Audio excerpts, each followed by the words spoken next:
ಈ ಶುಂಠಿಲಿ ಯಾವ್ದೆಲ್ಲ ವೆರೈಟಿ ಇದೆ? ರೆಗೋಡಿ ಅಂತ ಇದೆ, ರೆಗೋಡಿ, ಹಿಮಾಚಲ ಅಂತ ಇದೆ, ಹಿಮಾಚಲ. ಮತ್ತೆ ಅದ್ಯಾವ್ದೋ ಒಂದ್ 2-3 ಇದೆ, ಹೆಸರು ಗೊತ್ತಿಲ್ಲ. ರೆಗೋಡಿ ಹಿಮಾಚಲ್ ಏನ್ ಡಿಫ್ರೆನ್ಸ್? ರೆಗೋಡಿ ಬಂದ್ಬಿಟ್ಟು ತಿನ್ನಕ್ ಒಂದೇ ಹೋಗೋದು. ಹ್ಮ್. ಇದು ಹಿಮಾಚಲ ಬಂದ್ಬಿಟ್ಟು ಹೆರ್ದು ಒಣಸ್ಬೋದು, ಒಣ ಶುಂಠಿ ಮಾಡ್ತಾರೆ. ಒಣ ಶುಂಠಿ ಮಾಡೋದಾ? ಹಿಮಾಚಲನೇ ಒಣ ಶುಂಠಿ ಮಾಡೋದು.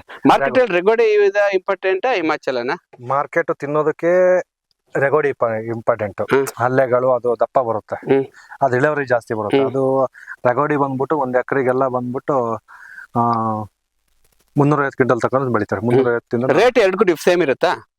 ಹೆಚ್ಚು ಕಮ್ಮಿ ಇರುತ್ತೆ. ಸ್ವಲ್ಪ ಮಾರ್ಕೆಟ್ ಇದ್ದಾಗ 1,000 ಹೆಚ್ಚು ಕಮ್ಮಿ ಇರುತ್ತೆ ಪರ್ ಕ್ವಿಂಟಲ್. Per quintal. ಹ್ಮ್. 1,000 ರೆಗೋಡಿಗೆ ಜಾಸ್ತಿ ಇರುತ್ತೆ, ಹ್ಮ್. ಇದು ಕಮ್ಮಿ ಇರುತ್ತೆ. ಹ್ಮ್. ಇದು ಅದೇ ಕಣದು ಬಂದ್ಬಿಟ್ರೆ ಹ್ಮ್. ಅದು ಅವಾಗ ಮಾರ್ಕೆಟ್ ಇಲ್ಲ ಅಂತ ಹೇಳಿದ್ರೆ, ಕಮ್ಮಿ ಇದೆ ಅಂದ್ರೆ ಹ್ಮ್. ಅದಕ್ಕೆ ಇದಕ್ಕೂ 1,000 ರೂಪಾಯಿ ಡಿಫ್ರೆಂಟ್ ಇರುತ್ತೆ.